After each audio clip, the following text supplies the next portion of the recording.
All right, hey folks, welcome back to the Lifting with Lauren podcast. Hopefully this audio is working. I got this lapel mic like really close to my throat here. I'm trying to also simultaneously record my audio on my computer because the audio has been really bad trying to turn this into a podcast. So you'll notice that today I am not in a weight room of some sort. I'm actually in the dojo. So this is actually my deload week because I already do a really low volume of weight training. Deload for me is like not doing weight training. So I decided that this is a week that I'll replace all of my strength workouts with karate workouts.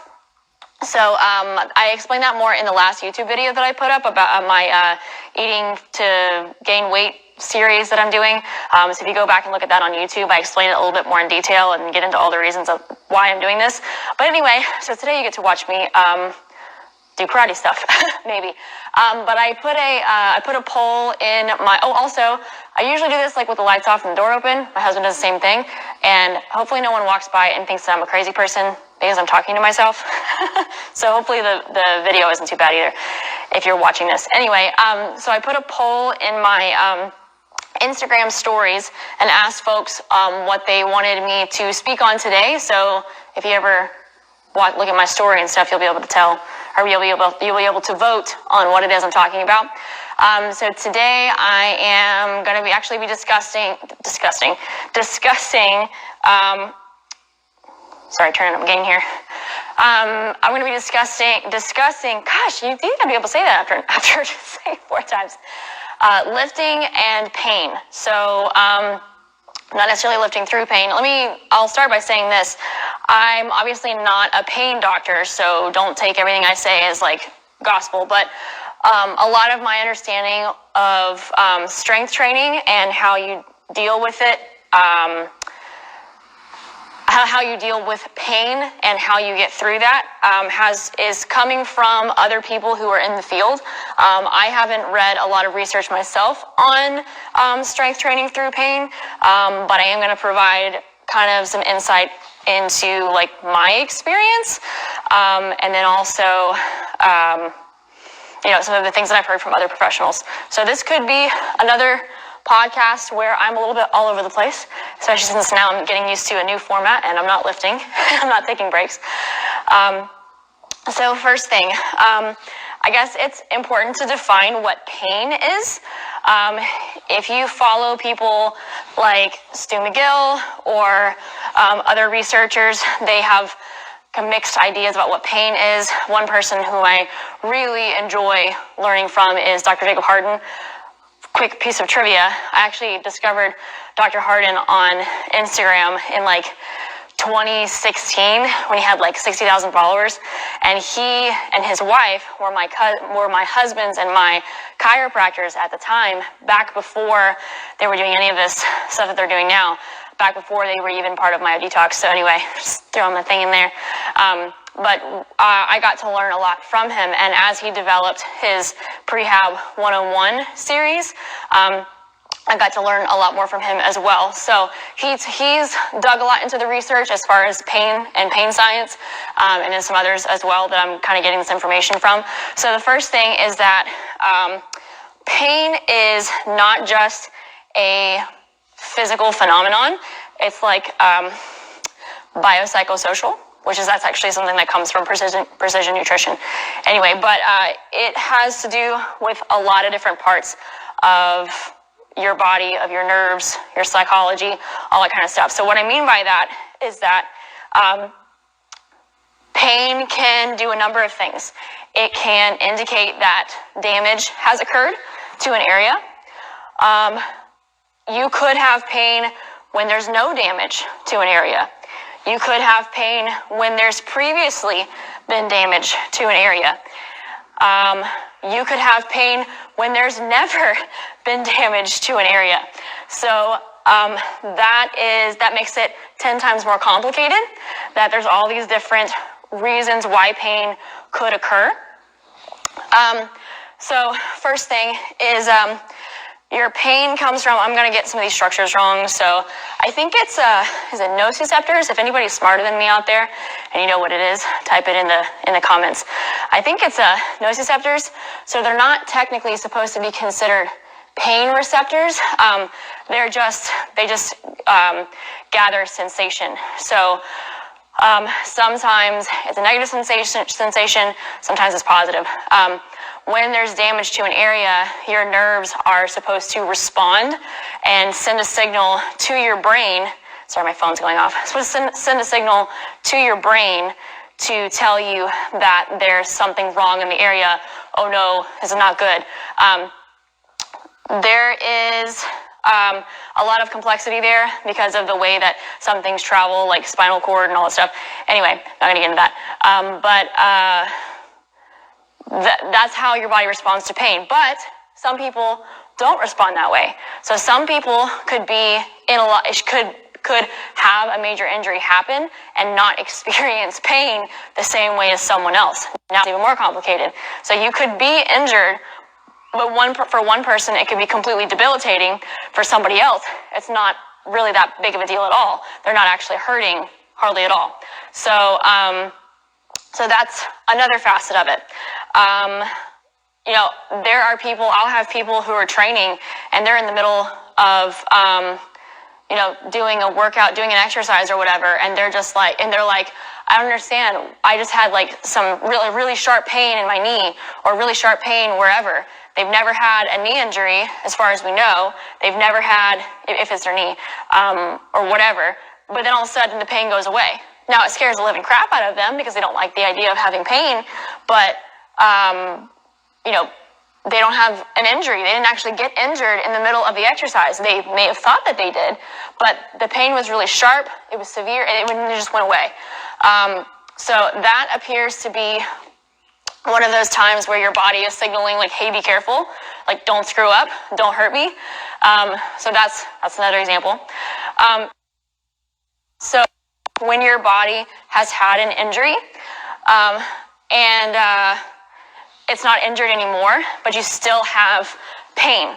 So this I think is one of the biggest and most complicated ones, and I've dealt with it myself. So as an example, I actually had a knee injury. So it never was really diagnosed, but basically I had like some irritation of my meniscus, and it just like basically hurt like all the time. And I went through physical therapy, but the therapy actually helped a lot. It was weird because it lasted like such a long time, and for a long time I wasn't really doing much of anything. So from the time of like when the injury, in quotes, occurred to when I actually went through therapy and felt a lot better, I think that was probably maybe like 8 months. And during that time, the pain gradually got worse and worse and worse and worse and worse, to the point that I was briefly on crutches in order to keep the pressure off of my knee. Now the question is, was my injury getting worse? Is that why I was constantly having worse and worse pain? I don't know. I would venture to say that it probably wasn't worse, that the irritation probably wasn't worse, but for some reason my body was like thinking that it was worse. So what can happen sometimes is when you have an injury, not only are you, and I actually read this is from, I don't remember the name right now, but there's actually an entire it might be painscience.com.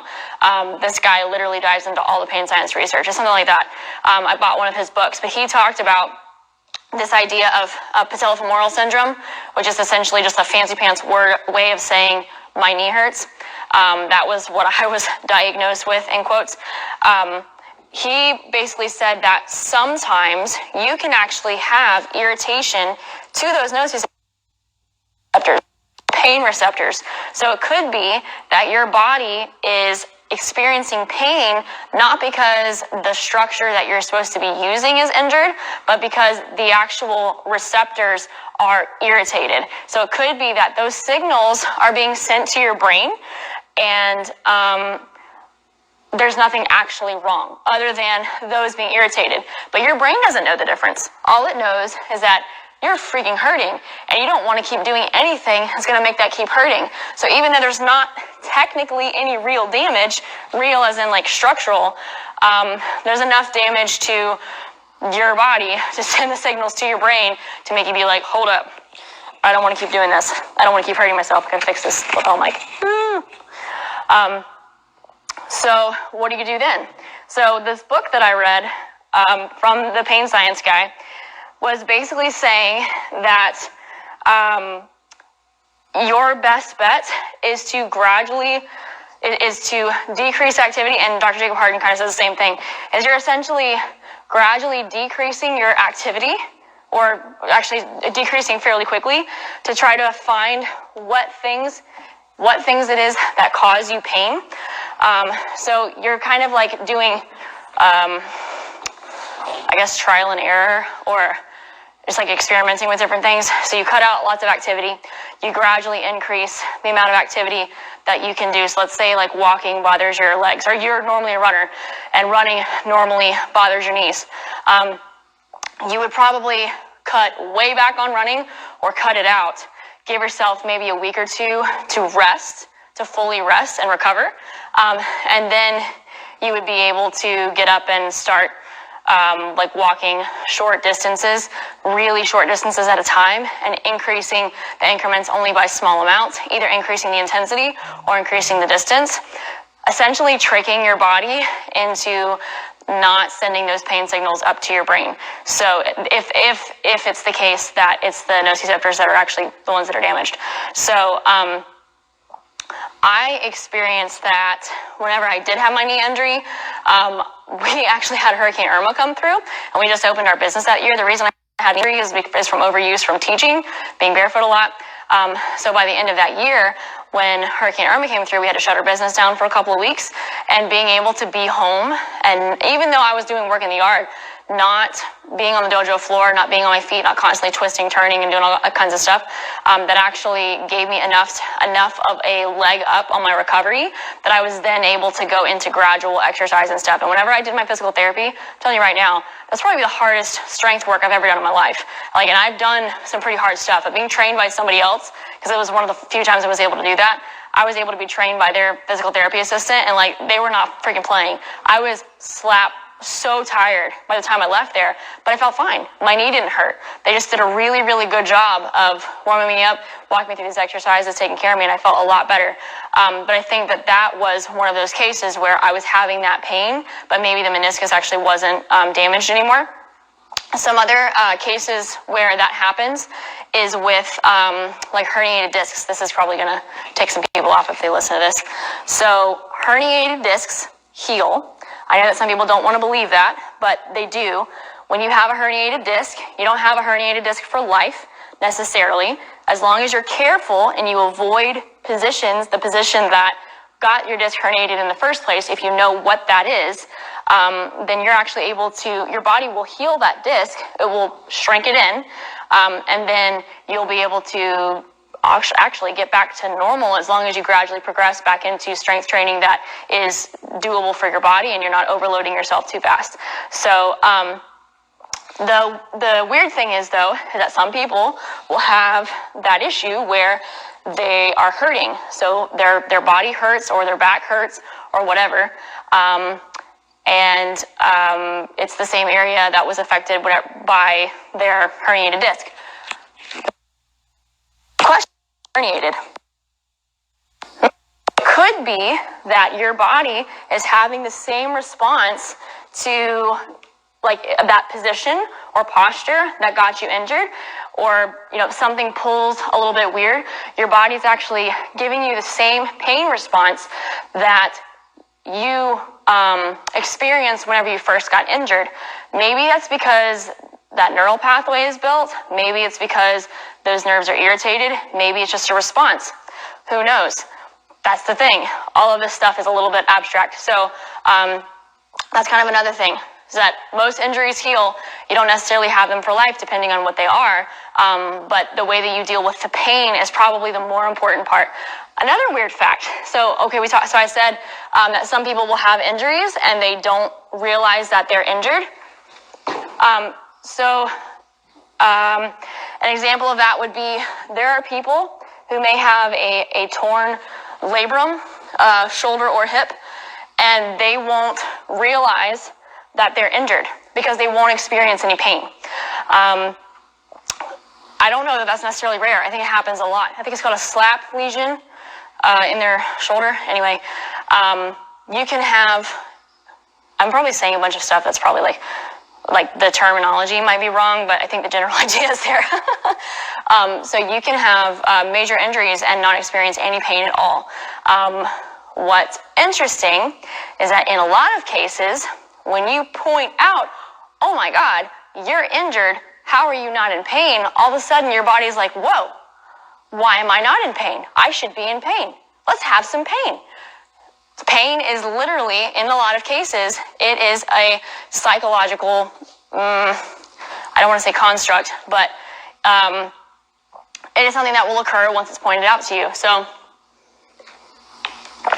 kind of like how when a little kid falls, they fall and they bump their head, and just kind of stand there, and they're like in shock, and they don't know what to do, and you're like, oh my God, are you okay?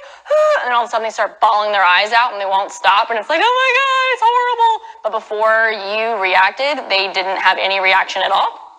That's sometimes what pain does, is like, you don't actually have any pain, but then all of a sudden, once you introduce this idea, like, oh, you should be hurting, all of a sudden someone's hurting. Okay, so let's take a step away from physical reasons. So we're kind of talking about psychology now. So some other things that can affect pain, this is going to really take some people off, but I'm going to say it anyway. Sometimes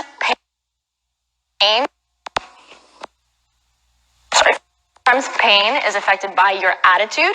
Sometimes it's affected by your level of positivity or negativity.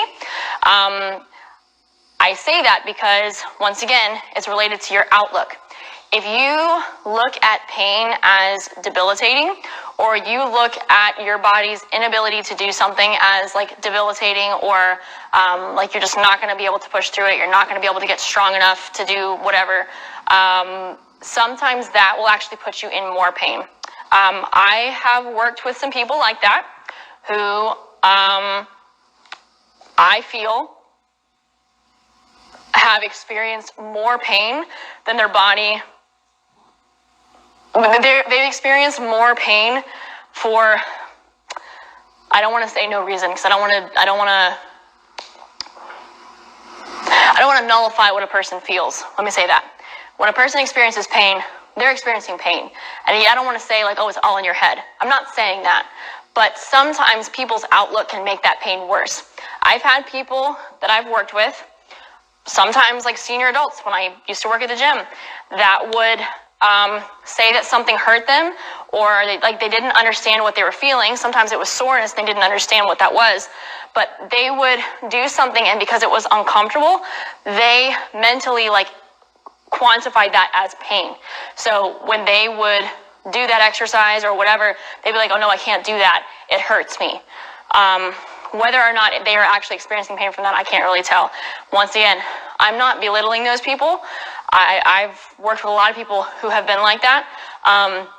But sometimes that's what happens, is when you don't have experience in a type of movement, in a type of lift, or you don't understand what you're feeling, your thought is like, oh no, this hurts me, I can't do it. Sometimes you need to be coached better, and you need to variations of movements and exercises and whatever that are suitable for you. Sometimes that is the case, but in a lot of cases, there's not actually anything wrong. Maybe just the way that you're conceptualizing it is kind of what's causing the problem. And that's, obviously, that you can look at life, anything in life like that. The way that you perceive a situation is going to completely change how you react to it, how you respond to it, how you're able to work through it. Your psychology has a huge impact on how you deal with life. pain is actually being found to be the same way. That sometimes the way that you view it makes the biggest difference. So that's another aspect of it too. So now for the last part is now when it comes to lifting, how do you lift weights or how do you exercise and whatever if you have pain? If I'm working with a client and that's their issue, is that they are experiencing a lot of, hold on a minute. Oh shoot, go away. Thing pop up on my Instagram. If I'm working with a client who is experiencing a lot of pain, we'll start with a few things. So the important thing for me is that they are taking charge of their program, not taking charge like they're the ones leading everything. That's my job. My job is to be the guide. But I want them to be able to have a little bit of that feeling of autonomy, like they are able to do this. They don't need me babying them every step of the way, and they are able to make the decision for themselves whether or not they want to engage in a certain style of training or a certain exercise. I do not always agree with their decision. Sometimes I will ask a client, does this exercise feel okay? And they'll be like, no, I really don't like this one. Can we change it out? Not gonna lie, sometimes it rubs me the wrong way. Sometimes. But I learned to put my ego aside and I'm like, you know what? In the grand scheme of things, does this exact exercise actually matter? No, probably not. I'm a trained professional. There are other ways that we can get to the same result without using this exercise. And that's why I try to tell clients, like, be very upfront with me, tell me the truth. If you don't like something, let's program in something different. So that's the first thing we do is we talk about like specific exercises or postures or positions. Oops, I almost said the wrong move. Postures or positions that they are comfortable with doing.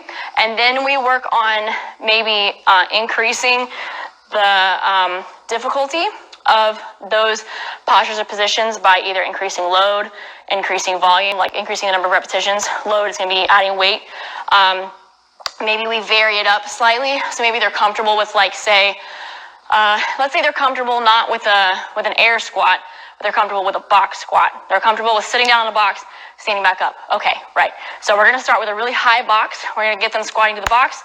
Oh wow, this is like really easy. No big problem. No big deal. So I could either hand them a weight and have them squat to the box with a little kettlebell or something, or I could make the box slightly lower. By slightly, I mean like a couple of inches, and see if they can squat down that far. So that could be a couple of ways of progressing.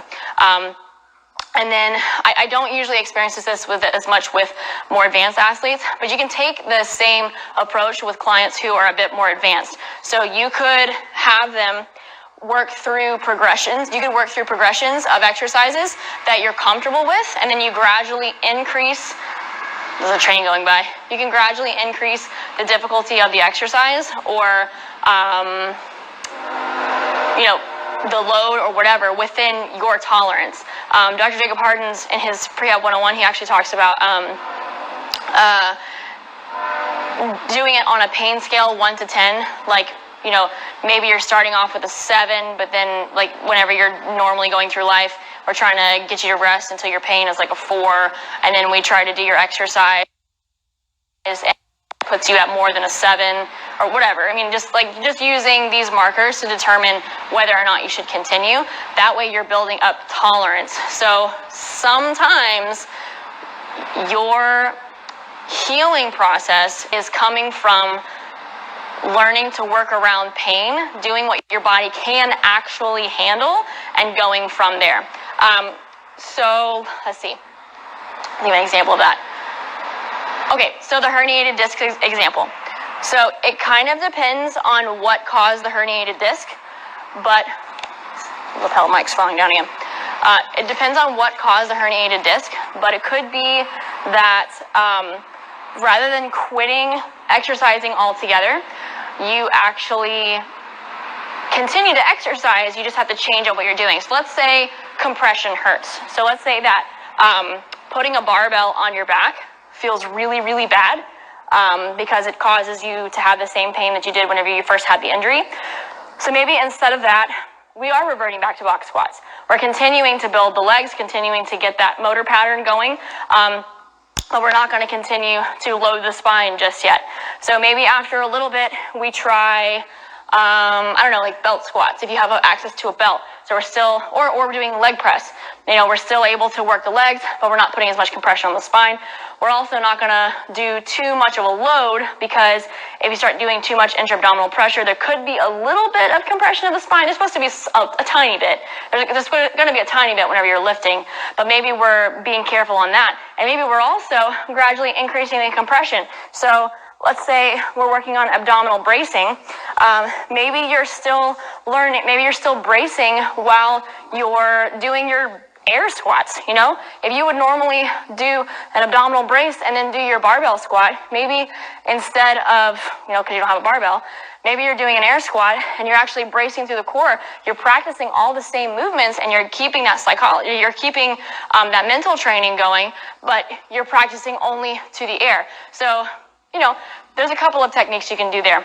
And then in time, you can gradually increase to where you have weight on the bar again. So now I say that like it's very straightforward. Totally is not, especially not when you're injured.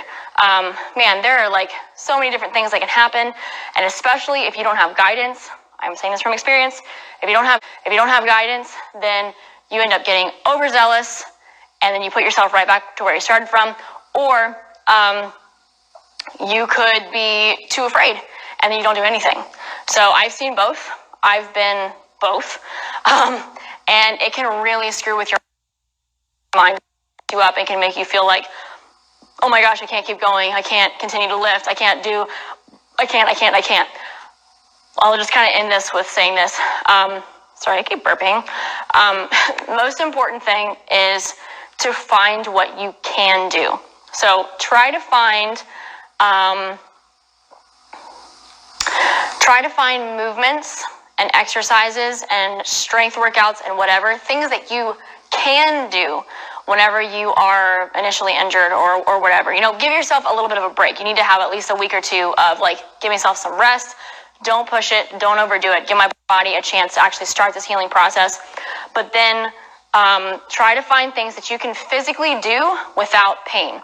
I would be careful not to push it too far whenever you're experimenting and finding out what those things are, because God knows you don't want to debilitate yourself back to where you started from.